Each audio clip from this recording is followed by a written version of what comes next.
देवेंद्र बल्हारा है।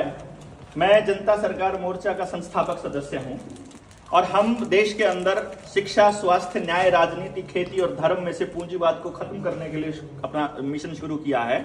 हमारा मेन उद्देश्य जल, जंगल, जमीन, जानवर पर लोकल लोगों का अधिकार दिलवाना है।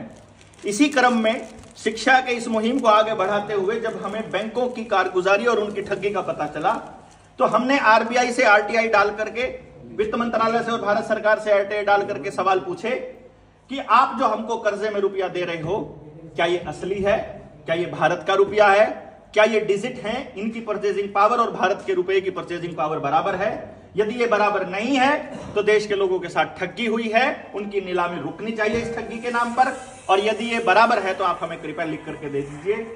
दुर्भाग्य की बात यह है कि पता नहीं किस दबाव में आकर के प्रशासन, एडीसी, एसडीएम, तहसीलदार आदेश जारी कर रहे हैं लोगों की जमीनों की कुर्की के और उनकी नीलामी के।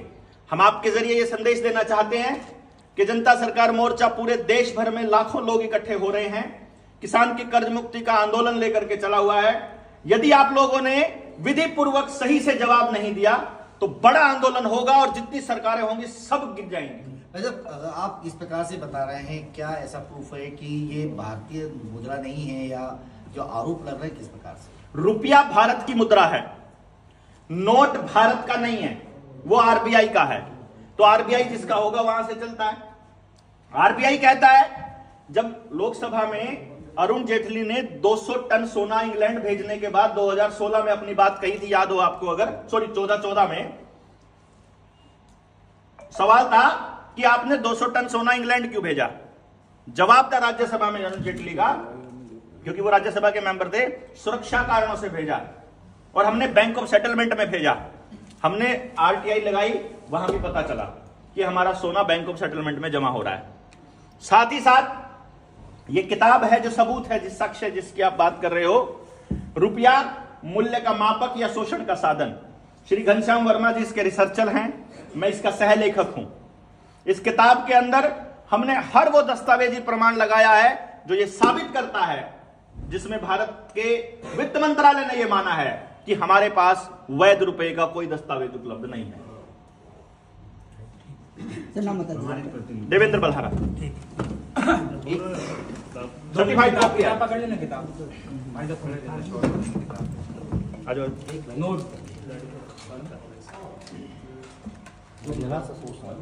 पकड़ो इसको, किताब दो यार, आप लोग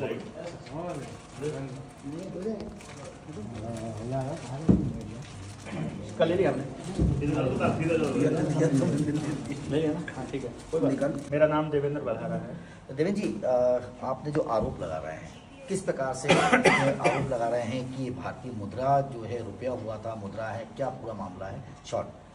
भारत की मुद्रा रुपया है, रुपये के बराबर में मापक मान करके उसका मानक बनाकर बैंक नोट छापने शुरू किए थे आरबीआई ने। Bharat reserve bank of India act बना 1934 में, जिसमें आरबीआई ने यह कहा कि जो देश के अंदर उत्पादन होगा, जितना भी उस उत्पादन के बराबर का जितना भी गोल्ड होगा वो हम आरबीआई में सुरक्षित रखेंगे और उस गोल्ड के बराबर की कीमत के रुपए के नोट हम सर्कुलेट करेंगे, तो लोगों का सोना चोरी ना हो जाए, इसलिए हम नोट से कारोबार करेंगे। धीरे धीरे उन्होंने बैंक नोट के बदले गोल्ड रखना बंद कर दिया। ध्यान दीजिएगा, रुपए के बदले नहीं, बैंक नोट के बदले। यानी देश में दो मुद्राएं हैं, एक भारत की मुद्रा जिसको रुपया कहते हैं, करेंसी नोट, और एक आरबीआई की मुद्रा नोट, आरबीआई के बैंक नोट। तो बैंक नोट के बदले उन्होंने सोना रखना बंद कर दिया। तो बैंक नोट की वैल्यू और भारत के रुपए की वैल्यू एक दूसरे से अलग होती चली गई। तो आज 1 रुपया भारत का और 6300 रुपए के बैंक नोट बराबर है। यानी जब आप बैंक में जमा करते हो और निकलवाते हो, इसमें आपके साथ एक ट्रांजैक्शन में 6300 गुना की ठगी होती है। बैंक जब आपको 6,30,000 रुपए का लोन देता है तो उसके बदले आपको 6,30,000 रुपए मिलने चाहिए। 1 रुपया बराबर 777 मिलीग्राम गोल्ड के बराबर, तो आपकी परचेजिंग पावर वो होनी चाहिए। लेकिन असल में उस 6,30,000 रुपए के जो बैंक नोट है, उनकी परचेजिंग पावर उतनी ही है जितनी भारत के रुपए के 100 रुपए में आता है सोना। यानी भारत का 100 रुपया और आपके 6,30,000 रुपए बराबर है। तो बैंक लोन से हम ये कहते हैं कि भाई तुमने हमको अगर 63 लाख रुपए का लोन दिया है तो असल में तुमने हमको 63 लाख रुपए के बैंक नोट दिए हैं, जिसकी वैल्यू भारत के 1000 रुपए के बराबर है। लेकिन कहीं ना कहीं हम देखते हैं कि जिस प्रकार से मुद्रा जो अभी चल रही है, जो लोन की है, जो भी पैसा चल रहा है, रुपया चल रहा है, वो रिजर्व बैंक के हिसाब से चल रहा है। तो क्या लगता है कि सरकार का इसमें इंक्लूड है या सरकार से अलग हटके इसमें? देखिए क्या होता है, 5 साल में सरकार बदल जाती है। सरकार में बैठा कोई आदमी रिसर्च नहीं करता। आप जितने लोग बैठे हैं सबको स्कूलों में रट्टा मरवा के इकोनॉमिक्स के नाम पर, अर्थशास्त्र के नाम पर अर्थशास्त्र पढ़ा दिया। कभी किसी को रुपया पढ़ाया आज तक? किसी ने नहीं पढ़ाया। कभी किसी ने रुपए पे रिसर्च करी? कभी नहीं करी।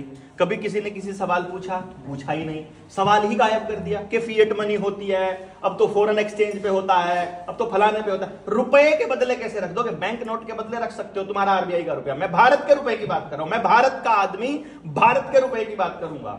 तो मैं ये कह रहा हूं कि आपके पास जानकारी ही नहीं है। तो जो नेता है सरकार में बैठा, या तो उसको जानकारी नहीं है या फिर उसको ठगी कर रहा है। जैसे इस देश के अंदर अभी एक प्रधानमंत्री बैठा हुआ है, उसने एक गेम खेला देश की जनता के साथ। 8 नवंबर 2016 को वो रात को आया और उसने कहा 8 बजे टीवी पर, और उसने कहा कि कल से आपके जेब में रखे 500 और 1000 के नोट कूड़ा हो जाएंगे और अब ये लीगल टेंडर नहीं रहेंगे।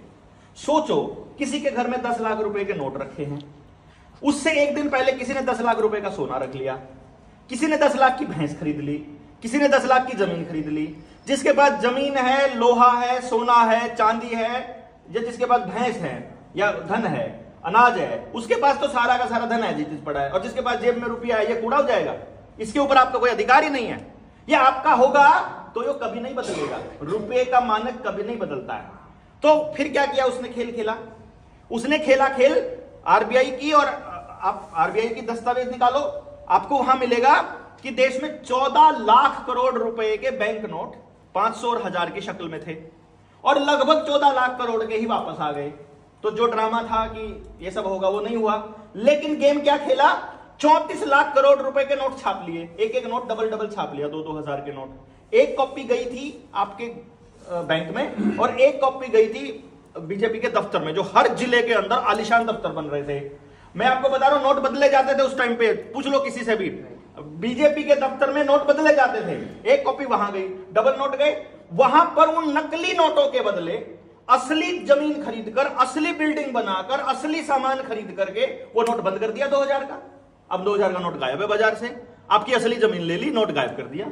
तो ये खेल चल रहा है आपके साथ। जब हम देखते हैं कि जिस प्रकार से अगर आपका आरोप है कि या पूर्व सरकारों में भी यही रहा है, क्योंकि हमने कई बार देखा कि भारतीय मुद्रा आपने जिस प्रकार से बताई और रिजर्व बैंक की मुद्रा, दोनों में अलग अलग चीजें निकल के आ रही है। कब से हो? 1934 में तो अंग्रेजों की सरकार थी, आरबीआई एक्ट उसका बना हुआ है, तो आरबीआई उसी कानून के तहत बना हुआ है। उसकी अवधारणा में हमने यहाँ लिखा हुआ है, पूरा एक्सप्लेन किया हुआ है। उसमें लिखा है, वहां से जो आए प्रोफेसर केन्स थे, उन्होंने लिखा अपनी रिपोर्ट के अंदर कि इंग्लैंड की तरक्की के लिए भारत में एक रिजर्व बैंक का स्थापना करना, मतलब देश की तरक्की के लिए बेसिकली। तो हमने पूछा भी था कि क्या चक्कर है, देखो वैध मुद्रा का कोई दस्तावेज नहीं है, वित्त मंत्रालय ने दिया, तो हमने वहां पूछ लिया। टोटल और ओवर देखा जाए तो इससे भारतीय जो आमजन है उनको किस प्रकार का नुकसान है? शॉर्ट 1 रुपए के ट्रांजैक्शन में 6300 गुना की ठगी।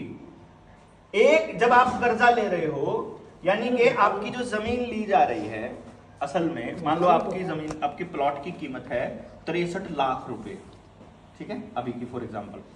असल में 63 लाख रुपए में नहीं ली जा रही, वो 1000 रुपए में ली जा रही है। मतलब इसको आप ऐसे समझो आप, ठीक, यानी 1000 रुपए 6300 का वो लोचा कर रहा है। मतलब भारतीय मुद्रा का जो एक कह सकते हैं कि उनकी जो कीमत है, हाँ, वो 63,000। हमारा 1 रुपया और आरबीआई के 6300 रुपए के नोट बराबर है। जो अपन कहते हैं ना, ये 85 रुपए का $1, हाँ, अभी जैसे आप कहते हो रुपए की वैल्यू घट गई, हाँ, इसका मतलब आप ये कहने की कोशिश कर रहे हो कि किलो का वजन घट गया।